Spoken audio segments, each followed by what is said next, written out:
30 janvier 1943, 11 h du matin, Berlin, Allemagne. Le maréchal du Reich Hermann Göring se tenait au tournant du discours à l'intérieur de la maison de radiodiffusion du Reich, se préparant à prononcer son discours d'anniversaire au peuple allemand. 10 ans se sont écoulés depuis la prise du pouvoir par les nazis. Les micros étaient en direct, la nation attendait. Puis les sirènes des raids aériens se sont mises à hurler. 3 avions en bois volant, à 25 000 pieds au-dessus de la capitale allemande, étaient sur le point d'humilier le deuxième homme le plus puissant de l'Allemagne nazie. Ce n'étaient pas les lourds bombardiers métalliques que les chasseurs allemands pouvaient intercepter. Il s'agissait de moustiques du de Havilland fabriqués à partir de contreplaqués et de balsa, se déplaçant à des vitesses supérieures à 400 000 par heure. Pour Hermann Göring, commandant de la Luftwaffe, ce moment se cristalliserait en une obsession qui consommerait les ressources aériennes allemandes pour les années à venir. Le moustique représentait tout ce que l'idéologie nazie prétendait impossible. Un avion en bois construit par une démocratie que l'Allemagne considérait comme décadente, surpassant tous les chasseurs et bombardiers en métal que possédait le Reich. Ce qui se passera ensuite déclenchera la tentative de mimétisme technologique la plus coûteuse de l'histoire de la Luftwaffe. Une course désespérée pour copier ce que les ingénieurs allemands insistaient ne pouvait pas fonctionner.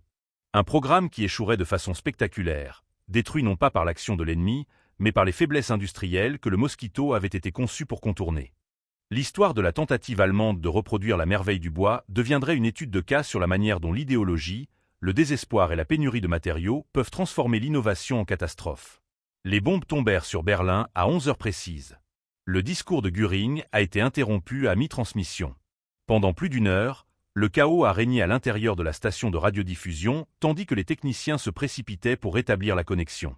Lorsque Göring parla finalement, des témoins le décrivèrent comme bouillant de rage et d'humiliation. Sa célèbre vantardise de septembre 1939 trouva un écho moqueur dans les esprits allemands. « Aucun bombardier ennemi ne peut atteindre la ruée », avait-il déclaré. « Si l'on arrive à la rue, je ne m'appelle pas Göring. Vous pouvez m'appeler Maya. » Maintenant, les bombardiers ennemis avaient frappé Berlin même en plein jour à la date la plus importante du calendrier nazi et ils en avaient fini avec des avions en bois. L'attaque de Moustique ce jour-là a impliqué 6 avions au total.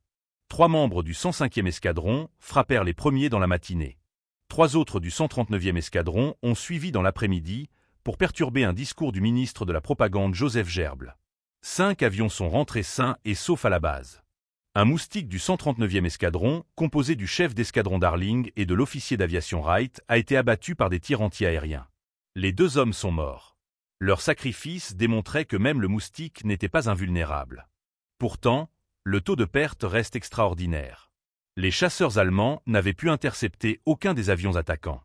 En janvier 1943, les moustiques avaient effectué plus de 600 missions opérationnelles contre l'Allemagne. Le taux de perte est resté inférieur à 1%, ce qui est extraordinaire à tous points de vue. Comparez cela aux bombardiers conventionnels de la Royal Air Force, qui ont subi des taux de perte supérieurs à 5% par mission. Les mathématiques furent dévastatrices pour le moral des Allemands. Un avion en bois qui, selon la propagande nazie, représentait le désespoir et l'infériorité technologique britannique s'avérait presque intouchable. Geoffrey de Havilland avait commencé à esquisser le concept en 1938. Sa vision contredisait tous les principes de la conception des avions modernes. Alors que la construction métallique dominait l'aviation dans le monde entier, de Havilland proposa de construire un bombardier entièrement en bois. Pas d'armement défensif, pas de blindage, pas de réservoir de carburant auto-obturant, juste la vitesse, l'altitude et l'efficacité structurelle de la construction en bois composite. Le ministère britannique de l'Air a d'abord rejeté le concept, le qualifiant d'absurde. Comment le bois pourrait-il rivaliser avec le métal? Comment un bombardier non armé pourrait-il survivre? Les réponses résidaient dans les mathématiques que les ingénieurs allemands auraient plus tard du mal à reproduire. De Havilland avait été le pionnier de la construction d'avions en bois avec le coureur de comète DH-88 en 1934. 3 comètes ont participé à la course aérienne de Londres à Melbourne. Un parcourant 11 000 mètres en 71 heures. La construction de la comète utilisait des couches de contreplaqué et de bois de balsa liés avec un adhésif formant une structure monoque de peau stressée. Cette construction sandwich offrait une résistance égale à celle du métal pour la moitié du poids. De Havilland a affiné la technique avec l'avion de ligne DH-91 Albatros en 1937. L'Albatros transportait 22 passagers à une vitesse de 210 000 par heure, plus rapide que les bombardiers contemporains. Lorsque la guerre éclata en septembre 1939, de Havilland comprit que l'aluminium allait devenir rare. La Grande-Bretagne avait besoin d'une production aéronautique rapide. Wood a proposé la solution. Les usines de meubles, les fabricants de pianos, les constructeurs de bateaux possédaient toutes les compétences nécessaires pour travailler le bois. Ces artisans ne pouvaient pas construire d'avions en métal, mais ils pouvaient en construire des en bois. Le 1er mars 1940, le ministère de l'Air publia la spécification B-140. 50 variantes de bombardiers de reconnaissance du DH-98 ont été commandées. La désignation du prototype était W450. Le 25 novembre 1940, Jeffrey de Havilland Jr. a emmené le prototype en altitude depuis Hatfield Aérodrome. Le vol a duré 30 minutes. Toutes les attentes ont été dépassées. Le prototype Mosquito peint en jaune vif a démontré des caractéristiques de maniement que les pilotes ont décrites comme celles d'un chasseur malgré sa taille. La première opération de reconnaissance opérationnelle a eu lieu le 17 septembre 1941, lorsqu'un moustique de reconnaissance photographique a survolé la France pour recueillir des renseignements. Le 16 janvier 1941, le prototype pilota un Spitfire lors d'essais comparatifs. Le Mosquito, un bombardier bimoteur pesant 2 fois le poids d'un Spitfire, a volé 20 000 par heure plus vite, 48 000 par heure à 22 000 pieds. Les officiers du renseignement allemand, qui ont ensuite examiné ces chiffres, ont supposé qu'il s'agissait d'inventions de propagande. Aucun avion bimoteur transportant des bombes ne pouvait distancer les chasseurs monomoteurs. Pourtant, c'est exactement ce que le Moustique a fait. Le secret résidait dans le rapport puissance-poids. 2 moteurs Rolls-Royce Merlin, produisant chacun plus de 1500 chevaux, propulsaient la cellule légère en bois du Mosquito. La structure entière de l'avion pesait environ 14 300 livres à vide. Pourtant, un bombardier métallique comparable pèserait beaucoup plus. La construction en bois permettait des économies de poids substantielles tout en conservant la résistance structurelle, se traduisant directement par des performances de vitesse et d'altitude au-delà de tout ce que possédait l'Allemagne. La méthode de construction était révolutionnaire. Le fuselage comprenait 2 moitiés, chacune construite sur des moules en béton massif. Les ouvriers ont posé des bandes de contreplaqué de bouleau à l'intérieur des moules, puis une couche de bois de balsa équatorien, puis encore du contreplaqué de bouleau. Les couches ont été collées avec de la colle à la caséine, une colle à base de lait.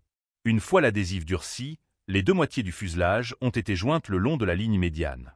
Les ailes utilisaient une construction sandwich similaire. Les longerons en fourrure de Douglas et en épicéa fournissaient la structure structurelle avec des nervures d'ailes et des bandes de tension en frêne anglais. Le contreplaqué de bouleau et le balsa formaient les revêtements des ailes. Cloison critique renforcée en noyer. L'aile entière a été construite d'une seule pièce, ne nécessitant ni rivet ni attache. Cette technique de construction offrait des avantages que les ingénieurs allemands ne parviendront pas à apprécier par la suite. Le bois offre une excellente résistance aux dommages. Les balles ont traversé le bois sans briser la structure, contrairement à l'aluminium qui s'est fissuré et s'est écaillé. Le bois ne produisait pas d'écho radar aussi efficacement que le métal, ce qui rendait le Moustique plus difficile à détecter. Le bois pourrait être réparé sur le terrain à l'aide d'outils et de matériaux de base disponibles partout. Plus important encore, le bois a éliminé la dépendance à l'égard des métaux stratégiques qui manquaient à l'Allemagne. À l'été 1942, les Moustiques étaient opérationnels dans de multiples rôles. Des variantes de reconnaissance photographique ont survolé l'Allemagne à 40 000 pieds au-delà du plafond des chasseurs allemands. Les variantes de bombardiers ont frappé des cibles précises avec des pertes minimes. Les variantes de chasseurs-bombardiers armés de 4 canons de 20 mm et de mitrailleuses de calibre 4303 se sont révélées d'une efficacité dévastatrice contre les navires et les cibles terrestres allemandes. Des variantes de chasseurs de nuit équipés d'un radar d'interception aéroporté ont abattu des bombardiers allemands au-dessus de l'Angleterre. La polyvalence a choqué les analystes du renseignement allemand. Une seule cellule de base remplissait des rôles qui nécessitaient des conceptions d'avions entièrement différentes au sein de la Luftwaffe. Le Mosquito pouvait transporter une charge de bombes de 4000 livres plus loin que la plupart des bombardiers dédiés. Il pouvait se battre comme un pur combattant malgré le transport de bombes. Il pouvait effectuer des missions de reconnaissance d'une durée de 8 heures. Il pourrait lancer des roquettes contre des véhicules blindés. 42 variantes distinctes sont entrées en service pendant la guerre. La production a augmenté rapidement. L'usine de Havilland à Hatfield a construit les prototypes. Ensuite, la production s'est dispersée chez les fabricants de meubles à travers la Grande-Bretagne. En 1943, les entreprises qui avaient construit des tables à manger et des pianos assemblaient des fuselages complets de Moustiques. La main-d'œuvre comprenait des femmes, des hommes plus âgés ayant dépassé l'âge militaire et des artisans qualifiés qui n'auraient jamais pu travailler avec des avions en métal. Près de 8000 Moustiques ont été construits en Grande-Bretagne, au Canada et en Australie à la fin des guerres. Le dossier opérationnel s'est développé régulièrement jusqu'en 1942. Des moustiques ont bombardé le quartier général de la Gestapo à Oslo en septembre, détruisant les dossiers des résistants. Ils ont frappé des cibles de précision dans toute l'Europe occupée, perdant des avions à un taux inférieur à 1%. À la fin de 1942, les équipages des chasseurs de nuit allemands signalèrent quelque chose de menaçant. Les avions britanniques, qu'ils ne pouvaient pas attraper, effectuaient des missions de reconnaissance à travers l'Allemagne en toute impunité. Les moustiques de reconnaissance, dépourvus de tout équipement inutile et équipés uniquement de caméras, ont atteint une vitesse de 420 000 par heure en altitude. Les chasseurs allemands grimpant pour intercepter ont trouvé un ciel vide. Les pilotes de moustiques pouvaient voir les chasseurs allemands se lancer depuis les bases situées en contrebas et s'éloigner simplement en accéléré. Au moment où les chasseurs allemands atteignirent leur altitude opérationnelle, le moustique se trouvait à 100 000. Pour les pilotes de la Luftwaffe entraînés à croire en la supériorité technique allemande, l'expérience produisit un effet psychologique dangereux. S'ils ne pouvaient pas attraper un bombardier britannique en bois. Qu'est-ce que cela dit sur la conception des avions allemands? La crise s'est intensifiée jusqu'au début de 1943. Des moustiques ont commencé à apparaître régulièrement au-dessus de Berlin, menant ce que les Britanniques appelaient des raids intempestifs. De petites formations, parfois seulement 2 ou 3 avions, frappaient à intervalles irréguliers jour et nuit. Ils ont perturbé la fabrication, empêché les travailleurs de dormir, imposé un état d'alerte constant qui a épuisé les défenseurs. Les combattants allemands se sont précipités à plusieurs reprises, brûlant du carburant précieux, sans rien obtenir. Les batteries anti-aériennes ont tiré des milliers de coups, sans rien toucher. Le Mosquito volait trop haut, trop vite et de manière trop imprévisible pour être intercepté avec la technologie de 1943. Hermann Göring était obsédé par la situation. Lors de conférences avec des responsables du ministère de l'Aviation, il a exigé des explications. Comment les Britanniques ont-ils pu construire des avions en bois supérieurs aux modèles allemands en métal? Les réponses qu'il a reçues contredisaient l'idéologie nazie à tous les niveaux. Les ingénieurs britanniques n'étaient pas inférieurs. L'organisation industrielle britannique n'était pas chaotique. La science des matériaux britanniques n'était pas en retard sur les normes allemandes. Le moustique existait parce que la Grande-Bretagne avait résolu des problèmes que l'Allemagne n'avait même pas reconnus. Le 18 mars 1943, Göring convoqua les dirigeants de l'industrie aéronautique allemande à Caranal, son vaste domaine de chasse situé dans la forêt côtière. Pendant 6 heures, il les a réprimandés. Un sténographe a enregistré chaque mot, créant ainsi un document historique révélant la profondeur de la frustration allemande. Göring concentra une fureur particulière sur la construction en bois du moustique. « Je deviens fou quand je regarde les moustiques », rageait-il. « Je suis vert et jaune d'envie. L'Anglais qui possède plus d'aluminium que nous construit une machine en bois et à une vitesse qui l'augmente à nouveau. » Le professeur Willy Messide resta assis en silence pendant une grande partie de la tirade de Göring. Son entreprise produisait le chasseur Bf-109 et le chasseur lourd Bf-110. Les deux étaient tous des modèles en métal. Ni l'un ni l'autre ne pouvait attraper un moustique en altitude. Göring se tourna directement vers Messerschmitt. « Vous êtes censé être le plus grand concepteur d'avions d'Allemagne, » dit-il avec un sarcasme à peine déguisé. « Dites-moi pourquoi vous ne pouvez pas construire un avion en bois capable des performances que nous exigeons. » Messerschmitt n'avait pas de bonne réponse. L'aviation allemande s'était entièrement consacrée à la construction métallique. L'infrastructure industrielle, l'expertise en ingénierie, les processus de fabrication, tous optimisés pour les cellules en aluminium. La conversion à la construction en bois nécessiterait de recycler les travailleurs, de rééquiper les usines, de développer de nouveaux adhésifs et de s'approvisionner en différents matériaux. L'Allemagne n'avait pas accès au bois de balsa de haute qualité en provenance d'Équateur. L'industrie allemande du meuble avait des compétences différentes de celles des facteurs de piano britanniques.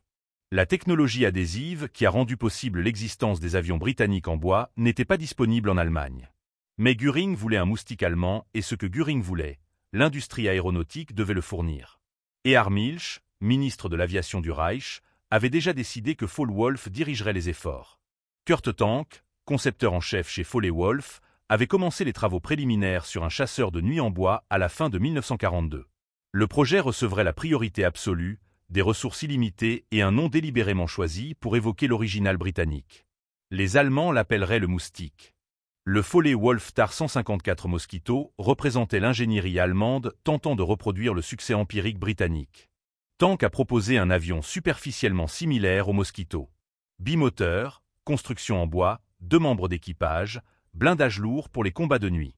Les spécifications prévoyaient des vitesses de 440 000 par heure, un plafond de 37 000 pieds et une autonomie de 1000 miles.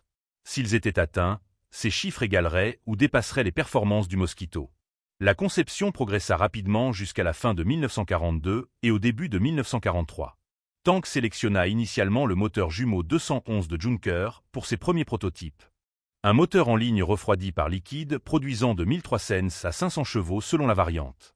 Cependant, le moteur de production prévu était le jumeau 213 de Junker, plus puissant, capable de 1750 chevaux.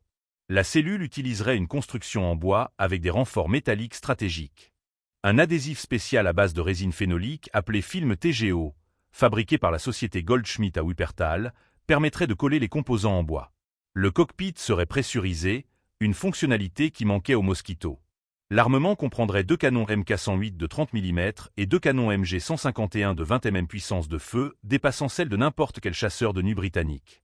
Le 1er juillet 1943, le premier prototype décolle de l'aérodrome de Langenhagen. L'avion désigné V1 portait le code d'identification TE+F. Le pilote d'essai Hans Sander a probablement effectué ce vol initial, bien que certaines sources attribuent le crédit à Kurt Tank lui-même. Le vol a duré 40 minutes et s'est révélé prometteur. Tank a fait état d'une excellente maniabilité et d'une vitesse impressionnante lors des vols d'essai ultérieurs. Les prototypes suivants ont confirmé la promesse. Au cours d'essais compétitifs sur l'aérodrome de Reitschenler, le TAR-154 a survolé à la fois le Heinkel 219 et le Junkers Geo-38. Les prototypes légèrement chargés, sans armement complet ni équipement radar, ont atteint près de 440 000 par heure en niveau. Vol. Ce chiffre impressionnant dépassait les performances des chasseurs de nuit allemands, même si les avions de production dotés d'équipements opérationnels se révéleraient considérablement plus lents. Les responsables de l'aviation allemande ont célébré. Enfin, une réponse au British Mosquito. Les plans de production prévoyaient 37 avions d'ici mai 1944, passant à 250 par mois d'ici novembre. Les usines de Posen se préparent à la production de masse. La Luftwaffe désigna des unités pour recevoir le nouveau chasseur de nuit. Tout semblait sur la bonne voie. Puis la réalité est intervenue. Les moteurs jumeaux 213 ne sont jamais arrivés dans les quantités requises. Les usines Junker étaient aux prises avec des problèmes de production. Les moteurs alloués au TAR-154 ont été détournés vers d'autres programmes. Au printemps 1944, seule une poignée de prototypes existait, tous équipés de moteurs jumeaux 211 de moindre puissance qui réduisaient les performances en dessous des spécifications. La cellule elle-même a révélé des problèmes. La structure en bois de l'aile s'est avérée plus lourde que prévu. Un renforcement supplémentaire était nécessaire, ajoutant du poids qui dégradait la vitesse et le taux de montée. Le train d'atterrissage conçu pour le poids initial estimé de l'avion s'est avéré inadapté au poids réel et a nécessité le renforcement. Plus inquiétant encore, la politique interne menaçait le programme. Ernst Heinkel a fait pression sans relâche pour son chasseur de nuit et 219. Les commandants de la Luftwaffe, en particulier les unités de chasse de nuit, préféraient la visibilité supérieure du radar et de l'équipage du E-219. Hard Milch s'est battu pour maintenir le TAR-154 en vie, mais l'opposition s'est accrue. Certains responsables se sont demandé si l'Allemagne avait réellement besoin d'un autre chasseur de nuit. Les ressources pourraient être mieux dépensées pour les chasseurs à réaction Mi-262. Kurt Tank s'est retrouvé à défendre son projet contre les critiques au sein de son propre gouvernement. Puis le 29 mai 1940, 3 bombardiers de la Royal Air Force frappèrent. Les cibles comprenaient des installations industrielles dans la province de Posen où commençait la production de TAR-154. Plus grave encore, les bombardiers ont attaqué Wuppertal. La ville abritait l'usine de Goldschmidt Company, la seule usine en Allemagne produisant des films adhésifs TGO. Plus de 700 avions ont participé au raid nocturne dévastateur sur Wuppertal, créant une tempête de feu qui a tué des milliers de personnes. Parmi les installations détruites se trouvait l'usine de production de films TGO. La production du film TGO a cessé immédiatement. La réponse immédiate a été de se procurer des adhésifs alternatifs. Dynami Nobel AG à Leverkusen a produit un adhésif à base de résine phénolique utilisé dans d'autres applications. Ce substitut a été livré à Foley Wolf avec l'assurance qu'il fonctionnerait correctement. La suite fut catastrophique. Le 28 juin 1944, un TAR-154, un exemplaire, se brise lors d'un vol d'essai. L'enquête a révélé que l'adhésif de remplacement avait réagi chimiquement avec la structure en bois, corrodant les fibres du bois et détruisant l'intégrité structurelle. En juillet 1944, 2 autres avions TAR-154A1 fabriqués à l'aide de l'adhésif Dynami Nobel décollèrent pour des tests de réception. Un avion s'est écrasé lorsque ses ailes se sont désintégrées en vol. 3 autres accidents ont suivi. Chacun a révélé le même problème. L'adhésif de remplacement n'était pas seulement plus résistant que le film TGO. C'était activement destructeur. Le Sharkert a immédiatement immobilisé tous les avions TAR-154 et a arrêté la production. Les ingénieurs cherchaient frénétiquement des alternatives. Aucun n'existait en Allemagne. Le film TGO nécessitait des processus chimiques et des matériaux spécifiques qui ne pouvaient pas être reproduits rapidement. L'usine qui le produisait avait disparu, détruite par les mêmes bombardiers britanniques que le TAR-154 était censé intercepter. Le 14 août 1944, Tanks cessa formellement toute production du TAR-154. Le 9 septembre 1944, le ministère de l'Aviation du Reich annula l'intégralité du programme. Environ 50 avions de production ont été construits, la plupart utilisant un adhésif de remplacement inadéquat. Quelques avions de pré-production sont restés en état de marche. Plusieurs ont été affectés à des unités de chasse de nuit pour évaluation. Les dossiers de combat suggèrent qu'ils ont obtenu un succès limité contre les bombardiers britanniques, mais ont été surpassés face aux moustiques. L'ironie était complète. La tentative allemande de copier le Mosquito a échoué parce que les bombardiers britanniques ont détruit la seule usine produisant l'adhésif qui maintenait la copie allemande ensemble un an avant l'entrée en production du TAR-154. La merveille de bois avait détruit la capacité industrielle nécessaire à sa reproduction. Mais l'échec fut bien plus profond qu'un simple bombardement. La catastrophe du TAR-154 a révélé des faiblesses fondamentales de l'aviation allemande qui auraient condamné le projet même sans le raid de Wattal. L'Allemagne n'avait pas accès aux matériaux de haute qualité utilisés par les moustiques. Balsa équatorien, épicéa canadien, bouleau britannique. Il s'agissait de ressources impériales que l'Allemagne ne pouvait pas obtenir. Les substituts du bois allemand étaient plus lourds et moins consistants. La technologie britannique des adhésifs, développée grâce à des années d'expérience dans la construction d'avions de course et d'avions de ligne en bois, dépassait les capacités allemandes. La colle de caséine utilisée chez les moustiques britanniques s'est avérée fiable dans tous les climats et conditions.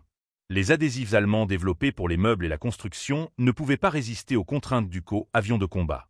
Plus fondamentalement, l'Allemagne ne disposait pas de l'organisation industrielle nécessaire pour produire en masse des avions en bois.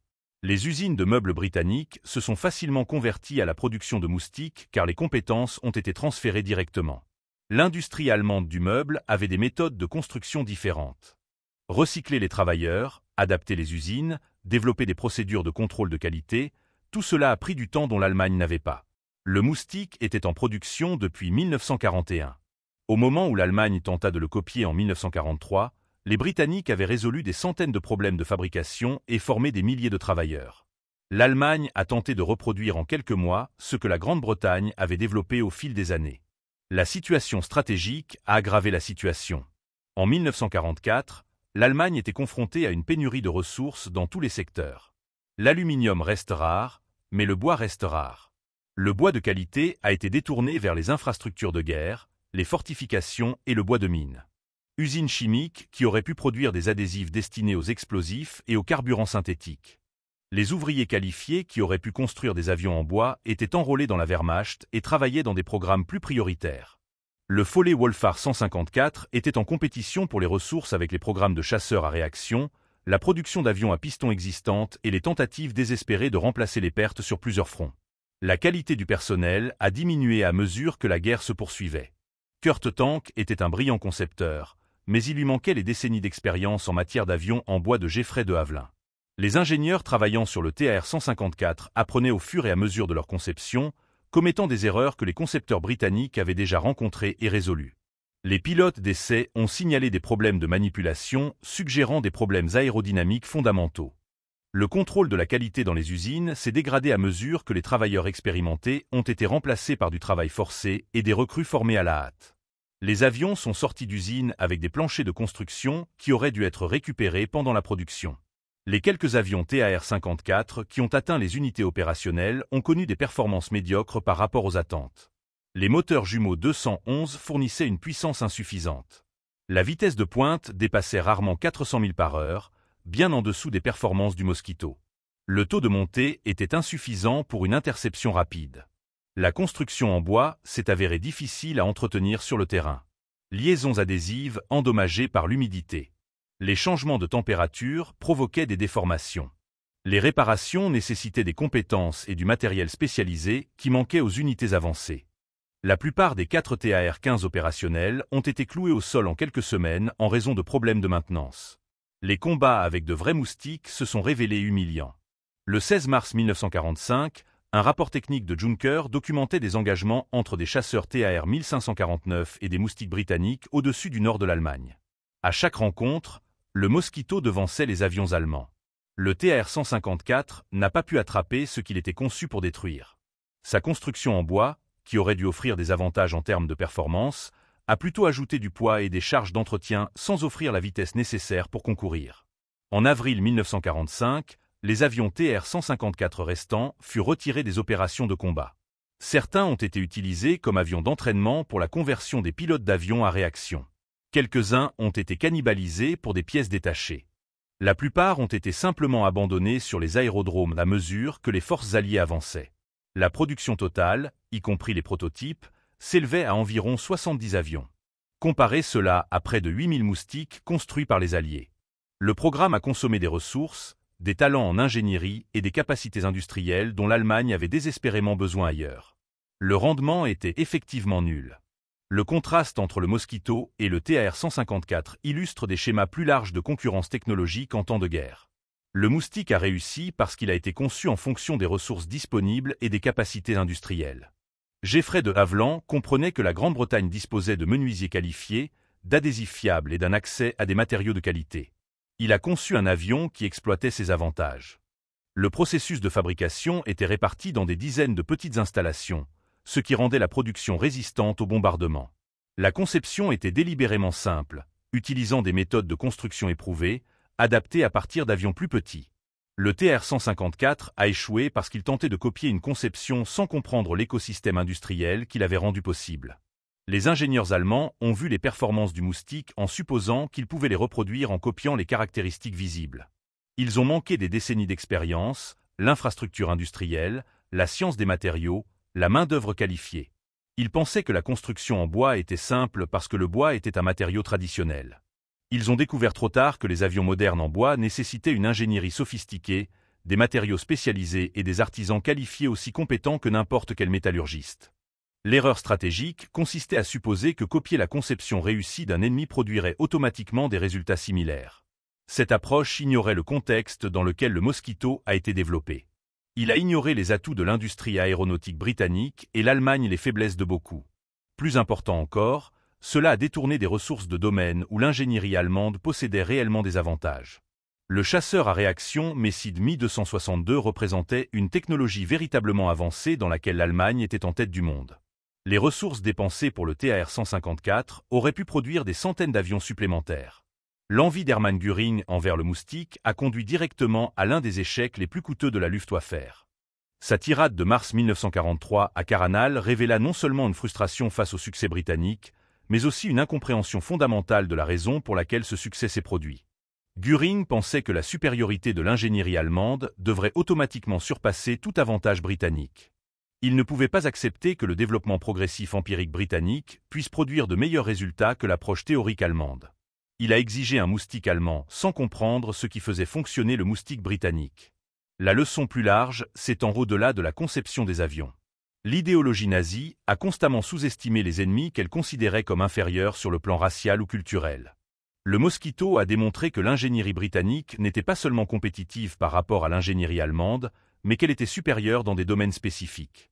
Le succès de l'avion est dû à la résolution de problèmes pratiques et non à l'élégance théorique. Il s'agissait de tirer parti des atouts industriels, sans imposer des capacités industrielles dans des schémas idéologiques. Il s'agissait d'une production distribuée utilisant les compétences disponibles et non d'une fabrication centralisée nécessitant des ressources spécialisées. L'échec de l'Allemagne à copier le Mosquito reflétait son incapacité à égaler la production industrielle alliée dans toutes les catégories. En 1944, les usines alliées dépassaient les usines allemandes dans toutes les catégories mesurables. Les avions, les chars, les navires, les camions, l'artillerie et les munitions présentaient tous d'énormes avantages alliés. L'Allemagne a réagi en essayant de comparer la qualité à la quantité, en développant des armes techniquement sophistiquées qui nécessitaient des ressources qui lui manquaient. Le résultat était un plus petit nombre d'équipements légèrement meilleurs. Face à un nombre écrasant d'équipements de qualité suffisante, la merveille en bois est restée hors de portée allemande jusqu'à la fin des guerres. Les moustiques ont continué à frapper des cibles dans toute l'Allemagne jusqu'en avril 1945. Ils ont mené le dernier raid de bombardement de la Royal Air Force de la guerre européenne, frappant qui le 2 mai 1945. Tout au long de la guerre, les taux de perte de moustiques sont restés inférieurs à 2%, le plus bas de tous les types de bombardiers alliés. La polyvalence de l'avion s'est avérée précieuse et la production s'est poursuivie après la fin de la guerre. Le dernier moustique a quitté l'usine en novembre 1950, 5 ans après la capitulation allemande. L'analyse d'après-guerre a révélé à quel point le moustique avait dominé ses homologues allemands. En reconnaissance photographique, aucun avion allemand ne pouvait égaler son altitude, sa vitesse ou sa portée. Lors des combats de nuit, les chasseurs Mosquito Night ont réalisé plus de victimes contre des avions allemands que le TR-154 n'en a réalisé contre des avions britanniques. Lors des bombardements de précision, les variantes de bombardiers anti-moustiques ont touché plus de cibles avec une précision plus élevée que n'importe quel type allemand comparable. Dans tous les rôles où une comparaison directe était possible, la merveille en bois a surpassé les conceptions allemandes en métal. Les statistiques industrielles racontent leur propre histoire. La Grande-Bretagne a produit 781 moustiques pendant la guerre. L'Allemagne a produit environ 70 moustiques T-154. La production britannique de moustiques employait des installations distribuées ne nécessitant que des compétences en menuiserie. La production allemande de TAR-154 s'est concentrée dans des usines vulnérables nécessitant des adhésifs spécialisés indisponibles après mai 1944. L'entretien britannique des moustiques nécessitait des outils de base et des matériaux couramment disponibles. La maintenance allemande du TAR-54 nécessitait des compétences spécialisées et des matériaux de plus en plus rares à mesure que la guerre se poursuivait. Le coût humain du succès du moustique apparaît dans les statistiques allemandes sur les victimes. Les bombardiers anti-moustiques ont perturbé la production industrielle allemande, détruisant des usines, tuant des ouvriers et forçant la dispersion de la population. Les chasseurs de nuit Mosquito ont détruit les bombardiers allemands attaquant la Grande-Bretagne, sauvant ainsi la vie de civils britanniques. La reconnaissance des moustiques a fourni des renseignements sur le ciblage qui ont rendu les bombardements alliés plus efficaces. Chaque mission réussie contre les moustiques est représentée. Ressources allemandes détruites, pertes allemandes infligées, plans allemands perturbés. Le faible taux de perte de l'avion a permis à des équipages expérimentés de survivre et d'effectuer des centaines de missions, accumulant une expertise qui les a rendus de plus en plus efficaces. Pour les équipages qui ont piloté des Mosquito, l'avion est devenu légendaire. Les pilotes ont loué sa maniabilité, sa rapidité, sa capacité à les ramener à la maison malgré les avaries. Les navigateurs appréciaient le cockpit chauffé, la visibilité, la portée qui permettait des missions de pénétration profonde. Les équipes au sol ont apprécié la simplicité de la maintenance, la facilité de réparation, la fiabilité qui permettait aux avions de rester opérationnels. Les enquêtes d'après-guerre ont révélé que les équipages du Mosquito exprimaient une plus grande satisfaction à l'égard de leur avion que de tout autre type de bombardier. Ils ont confié leur vie à la merveille en bois et elle a toujours été à la hauteur. L'héritage s'est étendu au-delà de la Seconde Guerre mondiale. Le message influencé par Mosquito AR la conception d'avions de plusieurs manières. Son utilisation d'une construction composite a précédé les avions modernes en fibre de carbone. Sa polyvalence multi-rouleau a établi des modèles qui se poursuivent dans les avions de combat modernes. L'accent mis sur la vitesse et l'altitude, plutôt que sur l'armement défensif, a influencé la conception des bombardiers à réaction. Les leçons apprises lors de la construction d'avions en bois ont été transférées aux matériaux composites modernes qui partagent de nombreux avantages du bois. Le modèle de production distribué a démontré une résilience que les planificateurs militaires modernes étudient encore. Pour l'Allemagne, l'échec du TR-154 est devenu une étude de cas enseignée dans les programmes d'ingénierie d'après-guerre. Les étudiants ont appris comment l'ambition technologique sans capacité industrielle conduit à l'échec. Ils ont étudié l'importance de faire correspondre les conceptions aux ressources disponibles. Ils ont examiné comment les décisions stratégiques prises en désespoir de cause gaspillent souvent plus de ressources qu'elles n'en économisent. Le TR-154 apparaît dans les cours d'histoire militaire comme un exemple de la manière dont copier le succès de l'ennemi sans comprendre les facteurs sous-jacents garantit l'échec. L'histoire de l'envie d'Hermann Göring et de la tentative ratée de l'Allemagne de copier le moustique illustre une vérité fondamentale sur l'innovation en temps de guerre. La technologie à elle seule ne détermine pas les résultats. La capacité industrielle, la disponibilité des ressources, les compétences de la main-d'œuvre, la structure organisationnelle comptent autant que l'excellence en ingénierie. Le Mosquito a réussi non pas parce qu'il était théoriquement parfait, mais parce qu'il était pratiquement réalisable dans les limites des capacités britanniques. Le TR-154 a échoué non pas parce que les ingénieurs allemands étaient incompétents, mais parce qu'ils ont tenté de reproduire quelque chose que leur système industriel ne pouvait pas prendre en charge. La merveille en bois a démontré que parfois la meilleure solution est celle qui fonctionne avec ce que vous avez, et non celle qui nécessite ce qui vous manque. Geoffrey de Havilland a compris ce principe. Il a conçu un avion utilisant les ressources que possédait la Grande-Bretagne, optimisé pour la production que la Grande-Bretagne pouvait réaliser, adapté aux missions dont la Grande-Bretagne avait besoin. Hermann Göring n'a jamais compris ce principe. Il exigeait un avion à la hauteur des performances britanniques, sans se demander si l'Allemagne possédait l'écosystème industriel nécessaire pour le produire. Le résultat était prévisible. Les moustiques britanniques ont effectué plus de 15 000 sorties opérationnelles. Les moustiques allemands volaient à peine. À la fin de la guerre, le Mosquito était devenu l'un des modèles d'avions les plus réussis de l'histoire. 781 exemplars constructs, 42 variants developed. Service dans les forces aériennes de 17 nations, opérations sur tous les continents où des combats ont eu lieu. L'avion a obtenu ce succès grâce à une ingénierie pragmatique, et non à la perfection théorique, grâce à une production distribuée et non à une fabrication concentrée, en tirant parti des compétences existantes, sans nécessiter de nouvelles capacités. La merveille du bois a fonctionné parce que tout dans sa conception, sa production et son fonctionnement correspondaient à ce qui était réellement possible. Le TAR-54, en revanche, existait principalement sous la forme d'une série de prototypes et d'un tas de cellules incomplètes. Cela représentait des ressources gaspillées, des opportunités manquées et les conséquences de décisions stratégiques prises par envie plutôt que par analyse. Hermann Göring a vu le moustique et est devenu vert et jaune de jalousie. Cette envie a poussé l'Allemagne à tenter de copier ce qu'elle ne pouvait pas produire. L'échec était inévitable à partir du moment où Göring exigeait un moustique allemand sans se demander au préalable si l'Allemagne pouvait réellement en construire un. En fin de compte, il ne s'agissait pas d'une histoire de bois contre métal ou d'ingénierie britannique contre ingénierie allemande. Il s'agissait de comprendre vos points forts et de concevoir des solutions qui les exploitent. Il s'agissait de reconnaître que ce qui fonctionne pour votre ennemi peut ne pas fonctionner pour vous. Il s'agissait d'accepter que parfois l'autre partie dispose de solutions véritablement supérieures et que tenter de les copier sans les capacités sous-jacentes garantit l'échec. Le moustique a enseigné ses leçons. Le TR-154 les a confirmées, et Hermann Göring les a appris trop tard pour avoir de l'importance.